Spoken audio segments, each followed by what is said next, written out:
Hello, my beauties and bees, and welcome once again to Cryptic Corner, where we explore the unexplained, the supernatural, the paranormal and hidden, the mysterious, the alien, the accursed, and the forbidden. I'm your host, Miss Bumblebee, and today we are looking at some conspiracy nonsense, but not only is it conspiracy nonsense, it's monster conspiracy nonsense, monster clown conspiracy nonsense, and I am in the mood for it, if you can't tell. So, let's bring on these monster clowns, right? So, what is this theory that we're talking about today? This conspiracy that these guys have cooked up. Let me bring it up here for you so you can see. Here we go. And yeah, so it all starts here, and this was 7 years ago. So this has been around, been cooking for a little while on the back burner. We're actually going to watch this video, which is a little more recent. This one's from 3 years ago. It's hit the algorithm for these videos, or maybe it's just hit my algorithm because they come up all the time now. The monster clown theories. This guy though, that originated it, he has, in addition to this initial video and stuff, he has like a 40-part series, and then he's like written a book about it, and then now he's reading the book. Yeah, Nephilim clowns. So he's got this whole conspiracy theory about it. And we're gonna crack it open because it's a doozy. It's good. Yes, Dave. Dave, are you listening, Dave? Yes, Bigfoot makes an appearance in this story. Well, sort of. You'll see what I mean. All right, let's go. Let's roll the tape. I made a video in the past saying we need to talk about the Nephilim more, and that's exactly what I'm going to do today. I feel like there's something I've discovered. I say discovered, but it's not the first time someone said this. But it's the first time someone's going to say this online that isn't in a ridiculing, mocking way towards the concept of the Nephilim. And this idea is that clowns, as we know them today, and have always known them to look, are in fact copies of the Nephilim. You heard it here. Guys, you probably all heard it here first. I can say that. I know that I'm not the first one to spring this theory onto the internet, but I think I'm maybe the first one to bring it to this community. So, if you haven't heard, the Nephilim are clowns. Or look like clowns, or clowns are based on Nephilim.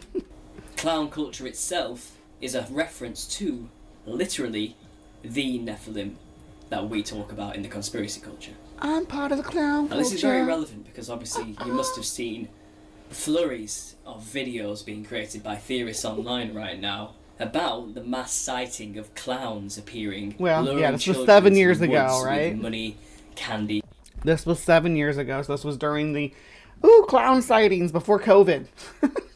Right before COVID, there were clown sightings. And that was a thing that was happening. To do God knows what with them. These sightings have been growing in number and spreading across until COVID hit, and then all of a sudden they're gone. Where'd they go? Oh no, no more clowns. They must all caught the COVID and disappeared. The UK, and possibly the globe. Spooky's on the right trail about Bigfoot and clowns. Why? When they find those trackways in the forest, do you think that's Bigfoot, or maybe that's just a clown walking around without his shoes on? Should be the question. Why are these clowns appearing? And that has been the question for many people. I actually have a reel on that shows that it's bored teenagers, and some of them get their asses kicked by angry people. One guy gets a gun pulled on him, or a couple of guns pulled on him. We will watch it later in the show.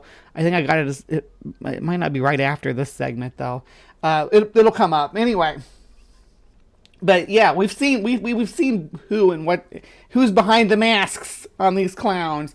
The ones appearing in the wilderness and walking around neighborhoods at night and stuff. We know who they are. They're freaking kids. I think I may have an answer, and the answer lies in the giants of the past. And perhaps this is symbolic of them returning.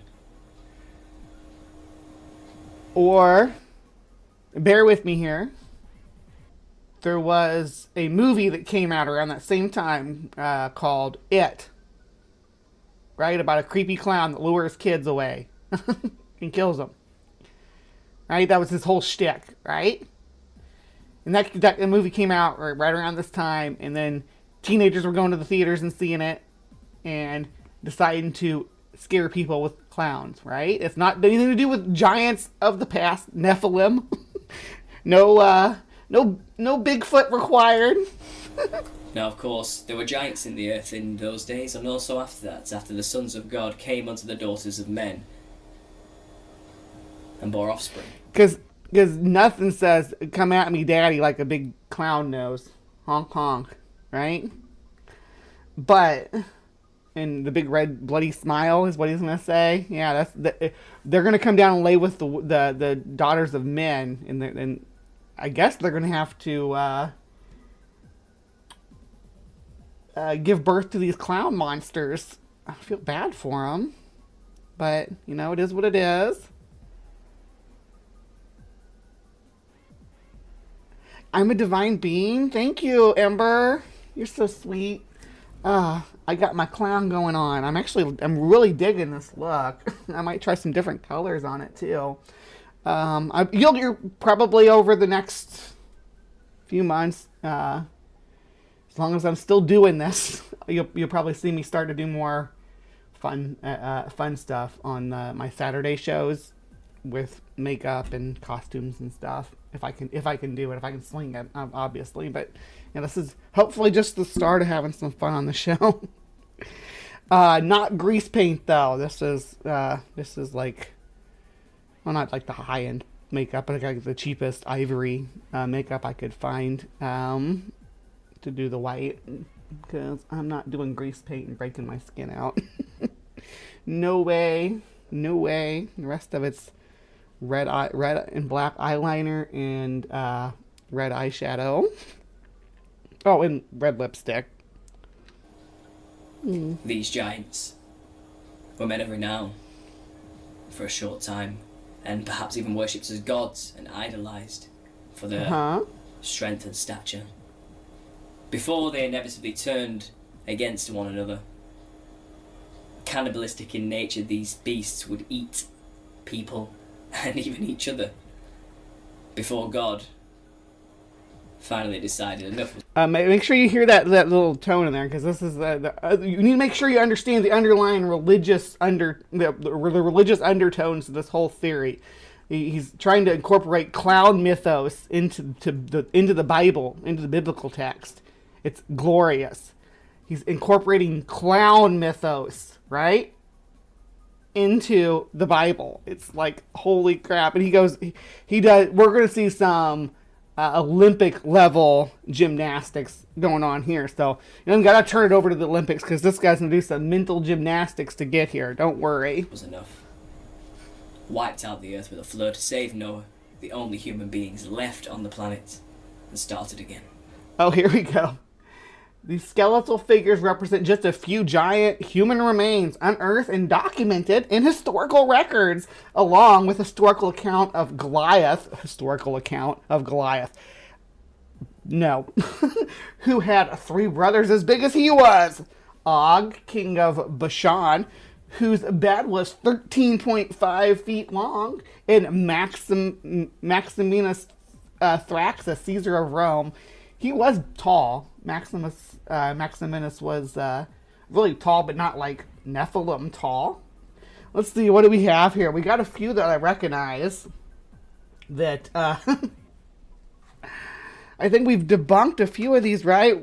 So the 10'6" on Goliath, that's a high estimate. I've heard mostly he's around 6 foot, like 6'8" is what they claim, but there's Maximinus Thrax down there, third one from the left, and he is it's got him at 8'6", but it's got present day man at 6 foot, which is not really true.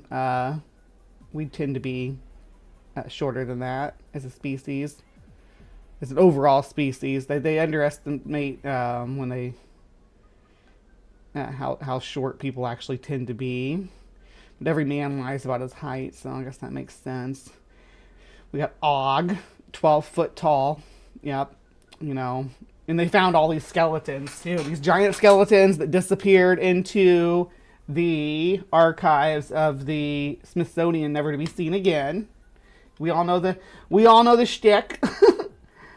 And some of these are just like this one, the Carthaginian uncovered to this size in the earthquake.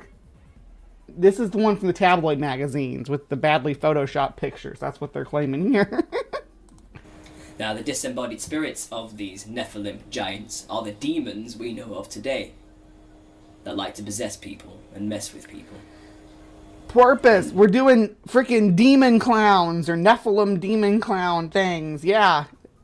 It's been a wild ride so far, and we're only 2.5 minutes in. Just generally send them down a very, very, very dark path. Now, I had a vision, and I literally mean that. The only way to describe it is a vision. You had a vision? I was laying in bed one night, not quite asleep, when suddenly a noise filled my... Hypnopompic state, gotcha. Been there myself. I've had visitors that come visit me in a hypnopompic state. I'm with you so far. A head of loud static, and an image flashed in front of my eyes for only 10 seconds. And the image was of a giant jester. That's the only way to describe it. A jester. Okay. Coming out of a Maybe it was me. Enormous wall. Its profile protruding out, its back melded in with the wall around it. And around this giant was tiny golden vehicles. But they weren't tiny. They were huge. But from my perspective looking up, I could just see gold dots whizzing around this beast. How big was the cloud, and when man? I say jester, don't be confused. Because for the 10 I absolutely love Killer Clowns from Outer Space. Dun, dun, dun, dun, dun, dun, dun, dun, dun. I love that. It's the Dickies is who did the song for that movie, and the song's as good as the movie, and the song just talks about the movie. It's one of those rare occasions where the main song from the soundtrack's actually about the movie. Really, it really hits the spot and goes with the whole thing. It was the fun fact about Killer Clowns from Outer Space. Okay, I got a fun fact for you. The costumes that were used for Killer Clowns from Outer Space are the same costumes that were used. They were repainted and repurposed for Ernest Scared Stupid, the Halloween Ernest movie. They were the trolls, and they like painted them green or whatever, and I think they reshaped some of their noses, but yeah, there's like 3 or 4 masks that they just redid for the trolls. Fun stuff. But we got to get through Harlequin first, so let's do that. I'm gonna back it up a little bit too. seconds I saw this thing. Now when I say jester, don't be confused. Because for the 10 seconds I saw this thing, it wasn't a jester I was looking at. It was a black and white lined fractaled being whose head was shaped like what jesters wear as a hat. It wasn't wearing a hat. Its skull was literally shaped like that. Pointy, flopped over slightly. A floppy skull. How's that work? Does it have a joint in it? Because bone usually limits flopping. Bone usually limits how much something can flop this way or that way. Clown in the Bible. That would make it a little less boring. Yeah. Put Cicero in there or something. I loved Ernest as a kid too. Ernest Saves Christmas and Ernest Scared Stupid was my favorite. That was my favorite one. But I liked Ernest Goes to Jail too because he gets the electric powers. As an adult, I have no idea why, but as a kid, he cracked me up. They don't really hold up these days when you watch them. He basically does little stand-up routines throughout the movie that are jarring having moved away from it for so long. And then the vision left, along with the loud static noise, and I was left in awe, thinking, where did that come from? Because I certainly didn't imagine that. I had no need or want or Ernest goes to camp. Yeah, it's like Ernest meets meatballs. thought to imagine that vision. It just came to me around 5 months ago randomly when I was in bed, and I even drew what I saw. Roughly. So he's got laid on its side here. And, is that me? If you put, like, this is me looking through my mini blinds, right? That's what I'm seeing. I see me looking through my mini blinds. But turned on the side. Its face, anyway. But like I said, its head was shaped like that of a jester's hat. Or it had a pigtails. wide, And it was wide Bumblebee. smile. A lot like the clowns we see of today. And it's this vision which got me onto this idea, which has led me to make this video today, 5 months later. Because since these clowns started to appear, Messed up I've my been thinking headphones. about this jester image and just what the Nephilim would have looked like once upon a time, or perhaps what they look like now on the other side. You weren't an American kid in the 90s, though, Spooky. That's why you don't know Ernest. He was, like a sketch comic that appealed towards younger audiences. My drive-in showed Pee-wee's Big Adventure last year, and it is not the same as when I was little. Does the Large Marge claymation at least hold up? That was so jarring. Talk about jarring right there. Now, one of the most recent altercations mankind has had with the Nephilim is a tribe in America, I believe, of Indians who had a problem with about 9 feet tall giants who were terrorizing their tribe and eating their people. Are we going to Lovelock Cave? Is that where we're going? Let's see. The Paleo Indians. Okay, here's the Indian legend, but this doesn't... Chaco Canyon, Cliff Base, are a series of 6-toed footprints. In 1890s, the Crittenden, Arizona men uncovered a granite coffin 12 feet long, but the only remaining evidence was a 6-toed foot. These are like frontier newspaper reports. These aren't real, like, archaeological finds. These are what people put, like, in the Arizona Times or whatever back in cowboy time, 1890s. When selling, they were trying to sell newspapers, and they didn't have any code of ethics about making up silly stories about monsters and giants. They mixed them right in. Harry Wildman stories, dime a dozen. D Parks, you gotta believe in this clown squatch. It was known that these pale-skinned, red-haired giants with 2 sets of teeth and 6 fingers were hiding out in a cave. So the tribe set fire to the front of the cave and smoked them out and probably burned them alive. And that was the last we saw of those giants. But the description of giants is and always has been. So, and this is based on the Lovelock Cave finds, which, there were people in there. There were human remains in there. When human remains are air dried like that, your hair just turns red. It's just what color all mammal hair tends to when it or trends towards when it's exposed to the elements for long periods of time. It bleaches it out, right? And even animals, like when they dig up a mammoth in the tundra or whatever, its fur will always be like a reddish color, even though it may have been more fawn colored when it was like around. But it looks like it was ginger.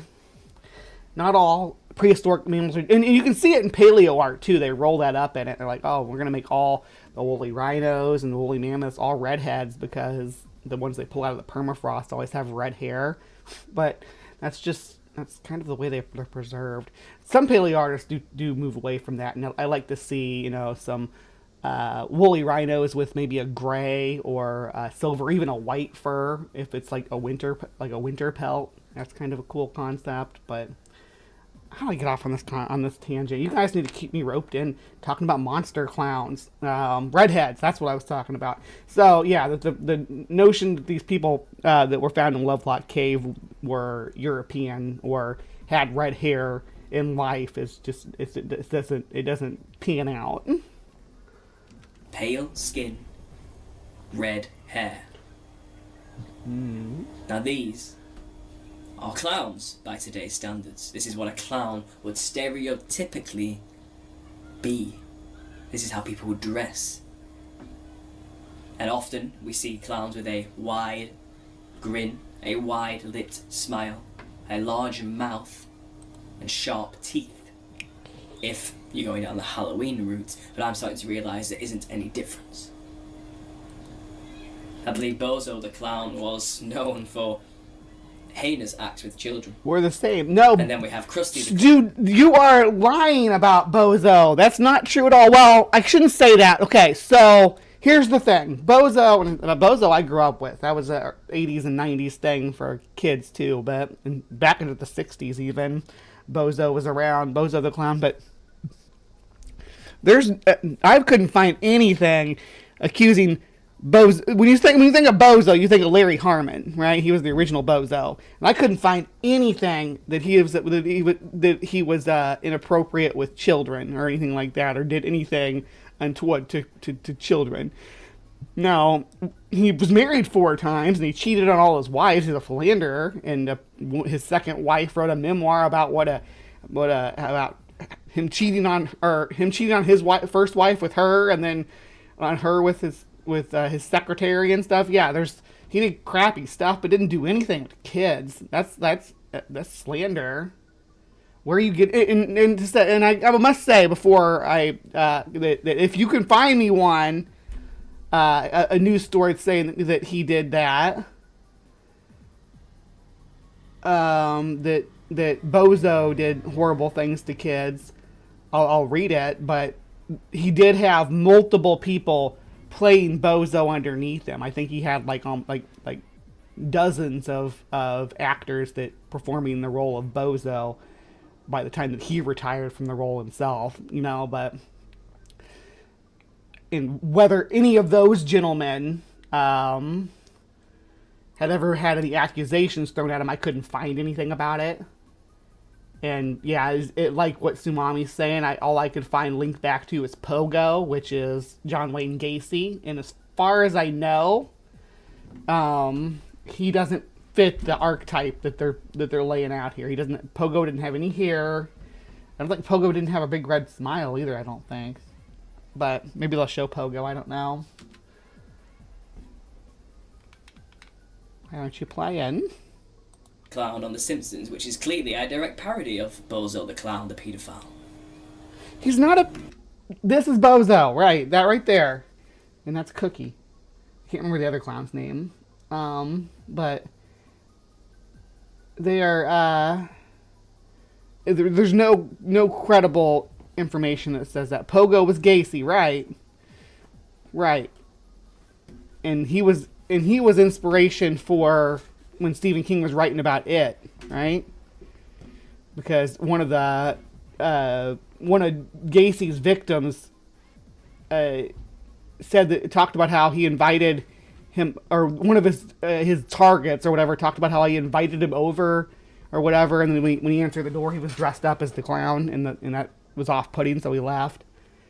So that was where Stephen King got the idea for it. Well, part of it anyway. I mean, obviously there's more layers to it than that. There was, in that time period when he was writing it, in that mid to early 80s, there was a big kidnapping scare for suburban parents. My parents were bad about it too. They made me terrified that I was going to get kidnapped. But it wasn't even necessarily their fault. It was a lot of the media, like the news coverage would always talk about kidnappings, and there was America's Most Wanted and Unsolved Mysteries and all those shows that were always talking about kidnapping too. So they made people paranoid about it, and the clown archetype feeding into that, luring kids away. There was also the ice cream man and things like that, but the clown, because of the bizarre look it has, I guess, because of the unique characteristics directed towards children. You look at Sideshow Bob, and his stature, his physique, his large feet are not dissimilar from the giant I saw, his hair included, in my vision. Oh goodness! So your giant with Sideshow. Like I said, So now you've changed it up a little bit. First you saw a jester, and now you saw Sideshow Bob. Goodness. The image of this thing you saw in your vision keeps changing to me. Who doesn't like the clown from Spawn? Leguizamo played him perfectly. Yeah, that movie was but Leguizamo's acting in it was good. Is the Violator? That's the name of the character, Violator. At least when he turns into the monster form, they call him Violator. I think they do call him Fat Clown when he's just like a clown. But his title. In Malbosia's service.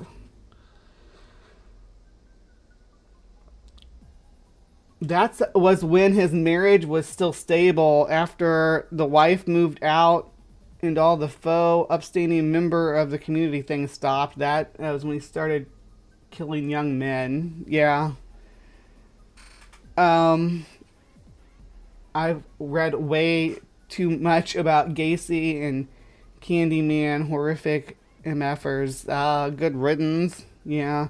It's funny that Gacy said that about Dahmer, though. It's like, oh, I'm not like him. It's like, dude, you buried like 19 people under your basement, and you're like, and you're appalled at cannibalism. Shut the fuck up. Yeah, Leguizamo played. Yeah. His Leguizamo's role in Tu Wong Fu was probably the first time I ever felt like I was seeing a cross-dressing person presented that wasn't supposed to look ugly or like comedically ugly, right? That I can remember. Most of the ones I saw before that were all like old lady drag performers and stuff like, and then of course the quintessential comedic trans prostitute that you saw in media through the 90s. But Leguizamo's performance in Tu Wong Fu, it's like, oh my gosh, he looks gorgeous like that. There's only one other video stating this concept online, and it is from someone who made the video a couple of years ago off the top of my head, I think, taking the piss out of anybody who even believes in giants and Nephilim, saying, oh, well, they must just be crazy clowns, thinking he's making a clever joke, when actually, without realising it, he's telling the truth. There's my evil clown laugh. Bet you weren't ready for that. Looked like clowns. These ones don't look like what you talked about. None of them have. This one, you could argue that it has orange hair, which is, but these two definitely have blue hair. They don't fit your archetype, right? And this one has blue around the mouth instead of red. They do have the red noses, though. I'll give you that. Consistent with our red noses as clowns. White skin, red hair. None of these ones have white skin either. They have white patches on their faces with patterns around them. They don't fit your archetype. Why not pull up a picture of clowns that fit your archetype if you're going to describe an archetype? Big, wide smiles. Does that look like if your you look archetype? At Attack on Titan now, though the red hair is missing, the wide smile motif is used there too. This cartoon imagining the end of the world. How's my creepy clown smile?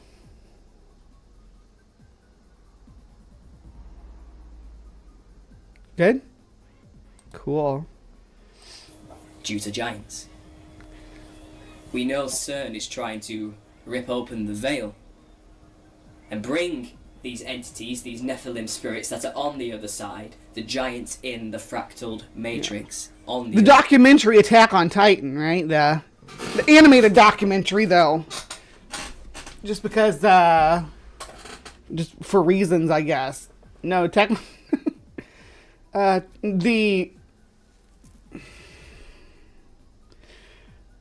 characters and there's a whole mythology towards Attack on Titan that is linked into Japanese culture that I'm not gonna let you undermine. I don't have the time to go over it now, but yeah, this is redonkulous. The side back here. Could we see perhaps that these satanic people who are dressing like clowns and luring children into the woods are symbolically sending a message to everyone else who knows the Nephilim are returning? They are almost here.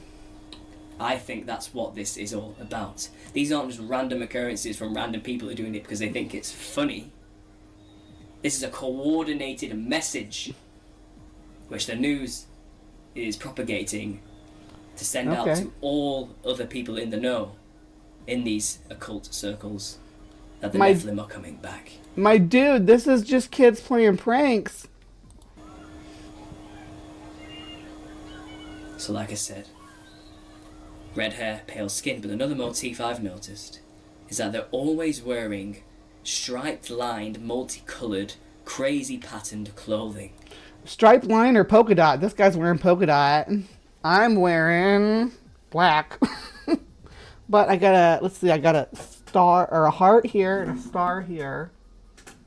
So I am pale though. I did pale myself up. So I'm trying to fit your archetype, but none of these other clowns that you're showing fit the archetype. I guess I could have wore something with stripes on it. Ooh, you know what? I got my striped umbrella. It'd be like, ooh, it's Harley Quinn colored too. It's huge though. There's no way it'll fit in this space. Plus, don't you know it's bad luck to open an umbrella inside? But I got stripes there. I don't think of anything else I got stripes. I got some weird patterns behind me though.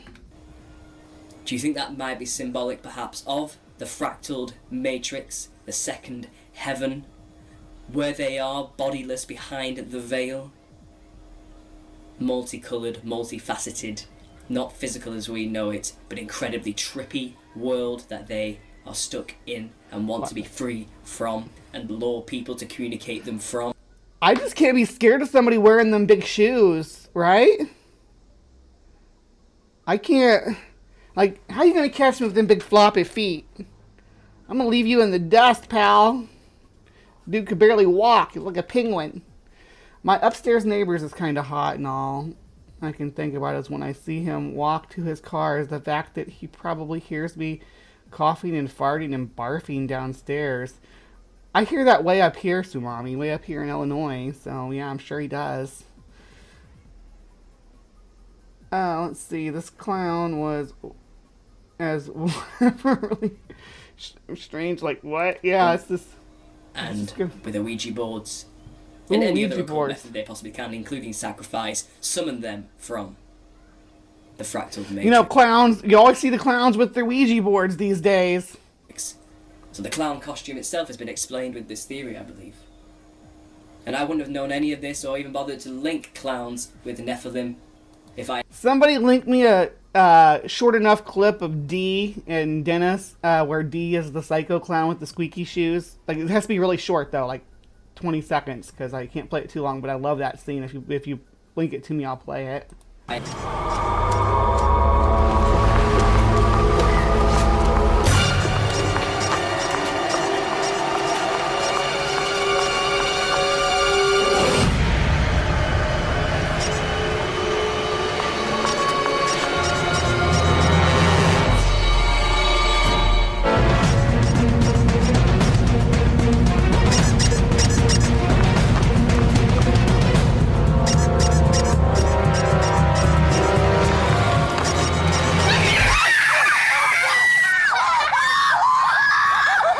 This 10-second vision of a giant jester-like creature fractaled in its image.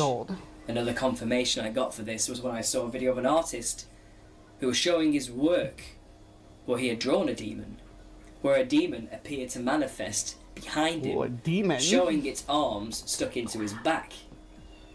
The pattern on this demon was black you can't see it and white it's so blurry. stripes, just like the demon I witnessed in that vision. What's the point of showing this if I can't even make anything out in that image? I stopped believing in coincidences a long time ago. So ladies and gentlemen, when you see clowns, when they reference their large feet in their big shoes and their pale skin and red hair, they are referencing the giants of the past. These things were hideous looking abominations. There's the Kandahar giant with his red hair. He had blue skin though, didn't he? Or gray skin or something like that. Terrifying and awe-inspiring. We don't want them back. Ladies and gentlemen, if you don't know, you need to know now that you need Jesus Christ. He is the only protection against these beasts. I'm going full bozo, no Harley Quinn. Well, I like to think that this is my own kind of look that I came up with based on a few different makeup styles. I wasn't trying to do Harley Quinn, no. I have done Harley Quinn before. I got some cute pictures that I can send to you if you want to see them, Mommy. But this was just, this is my clown look.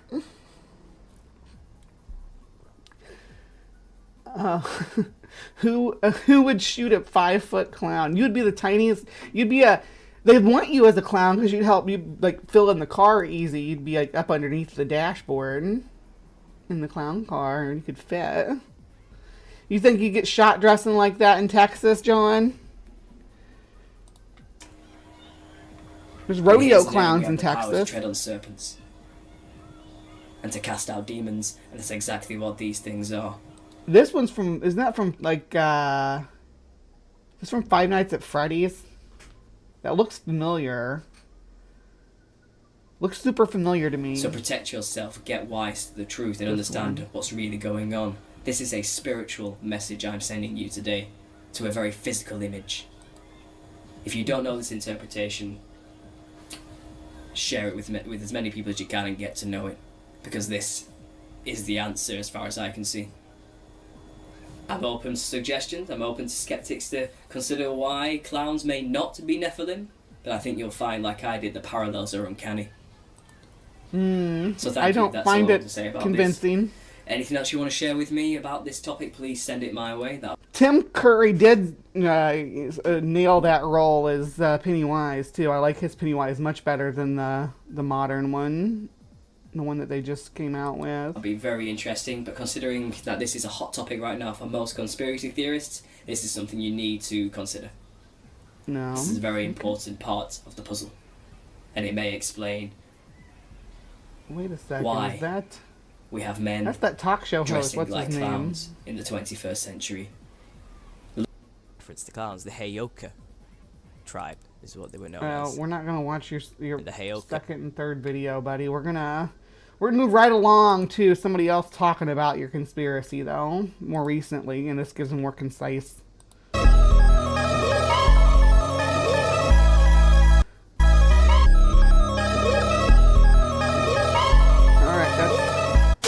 So people in clown outfits trying to lure children into the woods with candy. It sounds like a plotline out of some horror movie, but people in Greenville in an apartment complex there say this is happening to them.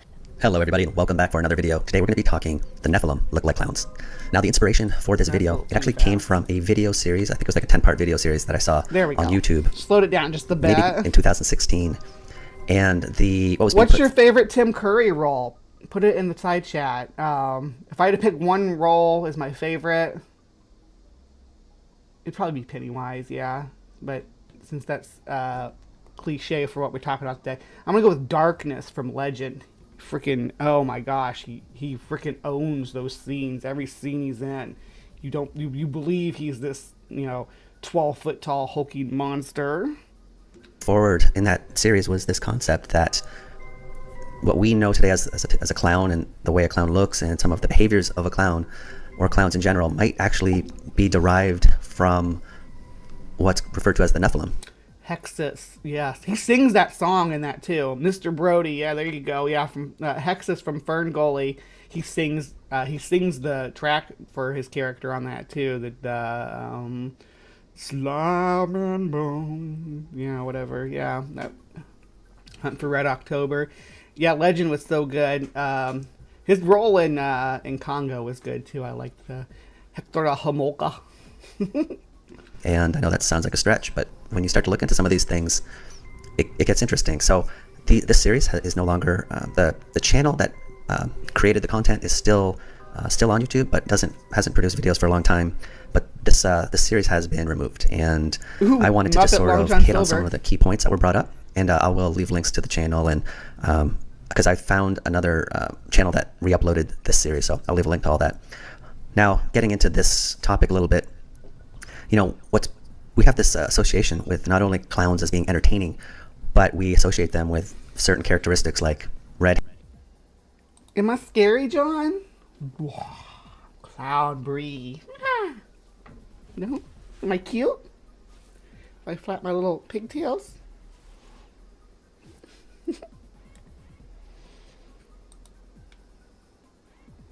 Hair, pale skin, as well as the blood red nose, and also certain characteristics like tricksters, mischievous, and now even we're getting these associations between clowns being evil, both in the media. Oh my gosh, the scene where Tim Curry redoes all the hypotheticals in Clue.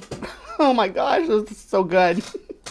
And in movies we see this concept that clowns being evil is a common theme in a lot of movies these days, as well as being tricksters and mischievous, like It's I not said. just these days, it's been that way for a long time. Who was it that coined I think it was Lon Chaney Jr. It might have been Lon Chaney Sr. Fact check me. It was one of those guys, I believe, that said, there's nothing funny about a clown in the moonlight. And this was back in the 1930s. So this isn't like a new concept, right? Nothing scary about a clown in the moonlight. Or there's nothing funny about a clown in the moonlight, you know? It's like nothing brings joy to your life like the sound of a baby's laughter, unless it's 3 a.m. and you don't have a baby. Is there any chance that that's actually coming from somewhere, or from something? And what's being put forward in this series is that this is a representation of, in some way, of the Nephilim. Now, where things start getting interesting is when you start looking at the history of giants, especially you have this the mysterious cave of the Redhead Giants, and how many native tribes in the northeast and southwest, they still speak about legends of giants. And that's that same height chart, just with all the information on labels and stuff clipped off of it. I believe this is the Cardiff Giant in the picture there. And the Cardiff Giant is a known hoax.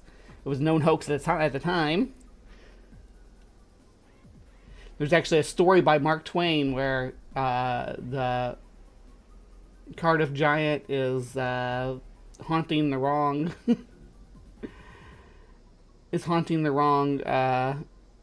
wrong body. It's haunting the hoax instead of its real corpse that was hidden in the museum, in the basement of the museum. With red hair, and how their ancestors fought long and terrible wars against these giants. And you think of the Paiute Indians, who are native to parts of Nevada, Utah, and Arizona, and they would tell the white people the stories of the battles of that their ancestors had with a race of fierce giants who had pale skin, in addition to red hair. So that's an interesting connection, and I think it's Bigfoot. And so right here, what we're seeing in the upper left is, I'm sure that's your all's left too. Yeah. Okay. So in the upper left that's the image. We covered this topic. Was it last year? I think it was in 2023. We covered the Patagonian giant mythos, right? That was based on people from that time period being really short, and the natives of southern tips of South America being unusually tall, but not like crazy tall, but they exaggerate the height of them because their tiny feet that they had to measure things aren't the same feet that we have to measure things today.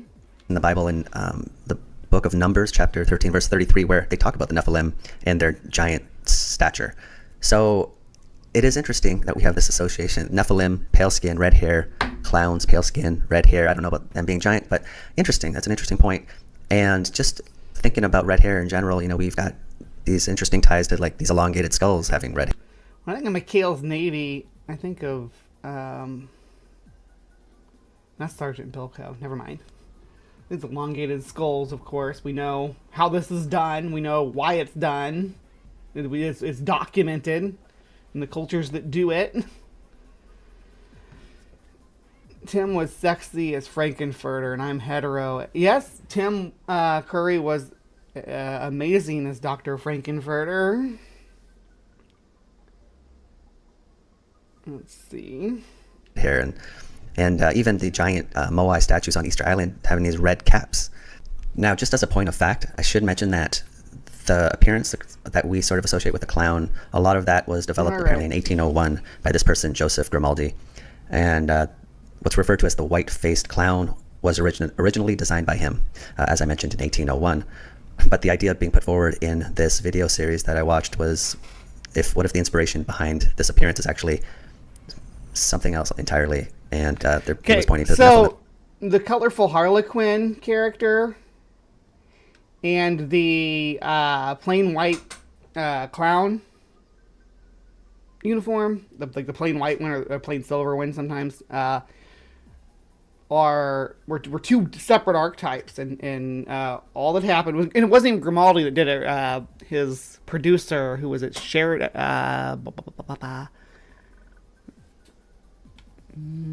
was it Richard Brinsley Sheridan, who helped him formulate the more colorful version of the pantomime clown.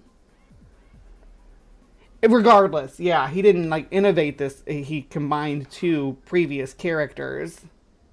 Okay, here's basically the court jester, and then the in the clown, which was before that mostly a sad character. We'll get into things that, take a twist. I was reading this article talking about why do people who take DMT see these jesters and tricksters, and what I wanted to mention, and this is just an excerpt from that. Now we have the brilliant mind of Joe Rogan, of all people. Strangely, jester-type entities commonly appear in DMT experiences. In DMT, the spirit molecule may in DMT, the spirit molecule. I'm having a hard time reading this. The spirit molecule. Many participants report encountering clowns, jesters, jokers, and imps during their experience with the substance. Many users report also describing these things, these types of entities as tricksters. These entities are often engaged in elaborate and mind-boggling performances and tricks. The environment they inhabit can also reflect their entertaining nature, with many users finding themselves in strange dimensions resembling a circus, carnival, or casino. In fact, Terence McKenna said that the archetype of a DMT trip is the circus. Yeah, we've talked about McKenna too, when we talked about the machine elves. We talked about McKenna. That article, the text. But what I wanted to mention is Joe Rogan, who's got one of the most popular podcasts in the world. He actually took DMT and he ran into these jesters, and he talked about it, how they were sort of taunting him, and now in the article it talks about how strangely these jester type entities commonly appear in the DMT experience. How do they get along with the elves? Do they like work together? Are the elves the crew people that set up the circus, and then the jesters then come and the clowns come in and entertain? So people encounter these clowns, jesters, jokers during their experiences with DMT. Now, these entities are often engaged in elaborate and mind-boggling performances and tricks. But it's not only their behavior, which is interesting, but their environment is interesting, because many people find themselves in strange dimensions that resemble a circus or carnival. Like you know how like caves in this desert resemble a circus? You know how that is? Yeah, the same thing. Let's link it all together. Or a casino. So you've got these entities that people bump into who are mischievous, and they kind of act like clowns, and their environment is a circus. So what do we have obviously here? We've got a clown. Not only do we have clowns who have this, the pale skin, the red hair, all that. but they're associated with circuses. So what if what we have here in the physical is actually paying homage to these non-physical entities? Just something to think about. And the appearances, at least of these DMT gestures that people see, a lot of times, and I'm sure it varies, but a lot of times they speak about these entities having these two protrusions from their head, and also they'll see checkerboard patterns in and around around these figures or entities, and on message boards like DMT Nexus, people talk about a lot of these strange I should have done some checkerboards. Coincidences of seeing these entities and some of the things they see. Now, in culture, there are cultures. Yeah, we talked about the Hat Man. People seeing the Hat Man and shadow people when they trip on DMT too. That refer to these entities as well, and you have the Hopi people and their sacred clowns. So you've got this concept of the Pueblo clowns, and they have these rituals where they dress up like jesters and tricksters, and they paint themselves with these striped patterns, and they have these headdresses with these protrusions, and you start looking at some of the figures associated with these rituals, and it looks just like these entities, these stripes. Well, this looks like Beetlejuice. It doesn't look... I mean, if I had to say, this looked like any kind of entity that I could think of, I'd think Beetlejuice.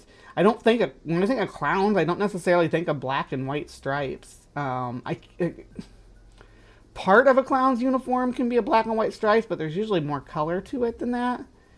But yeah, what they're gonna focus on here, of course, is the headdress that looks kind of like a jester's headdress. But I believe it's supposed to be like floppy ears on the character that they're trying to emulate. Stripes, the protrusions, pale face, and you just kind of gotta wonder what's going on. And then you find out the Kosher is a sacred clown of the Hopi, one that you're likely to see at the Katsina ceremonies. He is one of several clowns which are sometimes called jesters or tricksters. And they say the Koshers are sacred entities of the Pueblo world. But so you can see the protrusions, the stripes, what's put forward in the series, and I wouldn't be surprised if these are Wouldn't indeed. that be Koshari in Pueblo? That'd be Koshari, right? Maybe I'm wrong. Real entities that are non-physical, and the Pueblos were interacting with these entities, and it's the same entities that people who take DMT are encountering, and it's not just an archetype. It's not the collective unconscious or collective. I don't think it's an archetype either. I think this is a unique figure that just happens to converge on these. And I think with this character, these are floppy ears. I don't think with the gesture it's supposed to be floppy ears. I think it's supposed to be an extravagant hat. It's supposed to be like a silly big hat, whereas this is actually supposed to be part of the entity when they dress up like that. It's like when people dress up as the Krampus in with the Baltic states where they do that. They aren't dressing up as the same entity like a Bigfoot or something, or even the same entity as like a satyr in Southern Europe, right? It's its own hairy monster man. Same difference.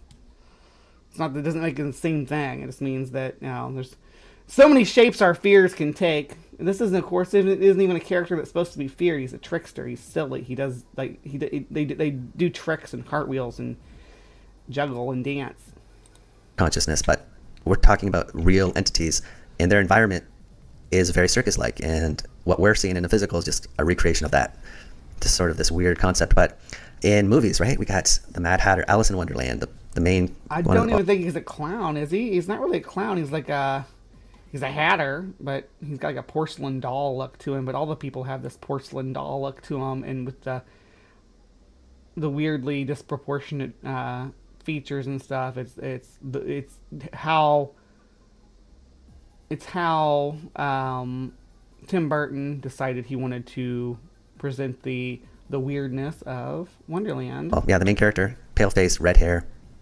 You had also in that movie the Red Queen, pale faced, and I believe in the background you had this jester here figure with the pale face protrusions, and also. I'll give you that, but that might have been a jester in the background with that features, but the Red Queen is not a clown. She's one of those porcelain people from Wonderland. So we look at McDonald's and Ronald McDonald's and the Hamburglar. How is the Hamburglar a clown? This is literally a jailhouse outfit. The black and white stripes here is literally because he escaped from jail. He was a fugitive. Yes. We had fugitives in our fast food commercials in the 80s. It was a weird time. they got their stripes. There's also the Cookie Crook from Cookie Crisp. So lots of theft. No grand theft apparently, just hamburgers and cereal. Oop, you make that small. Ronald McDonald, obviously the clown motif, and it just makes you wonder if the influence of all this is not what we think it is. But talking about the Hamburglar and the hat, and of course got the Mad Hatter with the hat. Just as a side note, a lot of people here who we go. have There's your hat, Mandy. night terrors, sleep paralysis, they will talk about seeing a figure with a hat who seems to be sort of controlling the experience, and a lot of times he's wearing a flannel shirt, which sounds strange, but of course we have the movie Nightmare on Elm Street. He's wearing that patterned sweater with the stripes, so, and he's got a hat on, so just sort of It's not plaid though. It's not checkerboard. Is it checkerboard? Is it stripes? Is it polka dots? Is it all of them? If it's all of them, isn't that a little odd? interesting side note. But we have Beetlejuice, right? He's here's got Beetlejuice. he's this pale-faced character who is a troublemaker, and he's irreverent. A lot of these same characteristics. just No keep red lips, no red hair, green hair. Actually, the opposite of red hair. No color whatsoever in his outfit. Not colorful like the archetype of a clown you're talking about. popping up. And I wanted to show you a 25-second clip. So from, it's like, cause so right now you see how he's done this, right? He's made it so that if they are brightly colored, it's a confirmation. If they are black and white, it's a confirmation. So what do you get? this series that I saw, and it's going to be somebody who's drawing a demon, and as he's drawing it and showing it, there's a manifestation that happens in the video, and it's going to have some relation to this image that you're seeing with Beetlejuice here. So let's take a quick look at that short clip. Okay, so it's really grainy and it's low quality here, but The same thing. this person's showing a drawing that he did of a demon that he saw, and as he's doing it, you get this, something's materializing behind him, and it looks like it's attached to him, and it's got that striped pattern, and it's going to disappear from the camera. And I'll let this run once more, and it's sort of behind him here. You could just sort of, as he's showing this picture of a demon he drew, you sort of have something that seems to be materializing behind That's him. definitely And I can't speak to the Beetlejuice, veracity you're of the video, right. but I found it pretty interesting. So I just wanted to show it with you guys, and it's going to disappear once more here. So what I did was I just took a snapshot on the left from that video, and on the right you have Beetlejuice, and It's definitely Beetlejuice behind him, guys. The real Beetlejuice is in this guy's picture. Confirmed. Beetlejuice, the fictional character. He must have said his name 3 times. Yes, when I think of clowns, I think of Nightmare on Elm Street. By the way, we need to do another crossover soon. Yeah, sweetie, I saw your post on Facebook. We'll talk. if it is indeed a legitimate video, it's interesting that you've got this, some entity appearing that seems to have a lot of the same visual characteristics with clowns and, portrayals of these characters that we see in movies. Something It looks like it's really low resolution. And it's trying to pull something in focus that's not there. to think about. And there's carnivals, many carnivals, but the Carnival of Basel is the biggest carnival in Switzerland, and people dressing up as clowns, and of course UNESCO's involved, and they want to preserve that cultural heritage. Makes sense. But yeah, here's just an image from that carnival, and why do we do this, right? Like, why do we I think we found Waldo. dress up like clowns? The specific type of clown with the stripes and the pale face. And of course you got clowns in hospitals. Clown care, also known as hospital clowning. It involves visits from in healthcare facilities, involving visits from specially trained clowns. Now I Should should I go mention, do that? a lot of good is done, and you got a lot of people. In my whole clown get up, go to the hospital and be like, I feel better, everybody. And maybe I can't. I used to be able to juggle. I don't think I can juggle anymore. It's been a long time. With good intent, dressing up as clowns and bringing a smile to children who need a smile. So there's a lot of good being done, but it's just what we're questioning is the root of this, like why clowns, and specifically why pale-faced, red-headed clowns. And when you look at the Shriner hospitals, of course there's connections to Masonry, right? Not all of them are redheads. You keep saying, oh, these redheaded clowns, and then you'll pull up a picture of a blonde clown. Like, the big picture's a blonde clown. Yeah, there's some redheaded clowns. There's 2 blonde clowns per redheaded clown on this page. Right? And this is the Shriners. And 1 blue-haired clown there. Oh, there's another blue-haired clown. Not all Masons are Shriners, but all Shriners are Masons. And again, we talked about this checkerboard pattern. the pale face, and now we have, you know, this connection with children, and on the surface it seems fine, and like I said, a lot of good is done. But now when you think secret society and this, now we're looking at like why the pale face redheaded clown, you know, now it sort of takes a different tone. But just something to point out. Now, as I mentioned earlier in the beginning of the video, I first saw this series on this channel called Understanding Conspiracy. Yeah, me too. So I will leave a link to Yeah, me too. I saw it here first. All right, so yeah, dude's got a whole playlist. If you're interested in digging deeper into this, the reason I did this other guy's video on it was because he kind of summarizes the whole thing that takes our boy 62 videos to get through. He just summarizes it for us. But there's tons more here, so I don't know. I asked Maya if she wanted to do a Bad Science Sunday on this sometime. We'll see what she wants to do. But yeah, the freaking clown theory. Maybe I'll get Maya to do clown makeup with me, and we'll both do one of these. You think Maya would do clown makeup? I know she's not here right now, but you think she would? I don't know. Oh, but I like doing this clown makeup. I think I'm gonna do it again. So it's fun, and I think I look cute. And it brings out my smile. Yeah. So what do you think? Do you think that clowns are based on DMT demons that we're trying to summon into the real world by dressing up in costumes? This guy goes deep into it. The conspiracy guy, the Understanding Conspiracy guy, he has stuff about Ouija boards and all kinds of crazy nonsense, but we're not going to let that get us down. I may revisit this again. I really enjoyed doing this episode. This has been the most fun I've had on the show in a while, doing something like completely silly. Clowns don't scare me, humans do. Well, I can almost say all clowns are humans, right? Teach you my clown makeup skills. Well, my clown makeup skills in this today involved getting up at 6:30 in the morning. I didn't want to. My internal clock's all set for that. So it is what it is. I'll be the only clown I could think of that kids at the Shriners Hospital would care about would be Harley Quinn. Oh yeah, I love that. You show up there dressed as Harley Quinn in little booty shorts. You're going to get everybody all excited. Everybody will want to survive another day. You show up there like that, sweetie. Yeah, I'm going to call CrypticCorner here. What do you think about monster clowns? We've covered clowns before. We covered like the Sandown clown. But this is something different. This is like claiming that there's some kind of overarching subcultural entity that's globally spanning based on Nephilim from the Bible. So, yeah. Anyway, thank you for sticking around. Please remember to be kind. Take care, and we'll see you next time.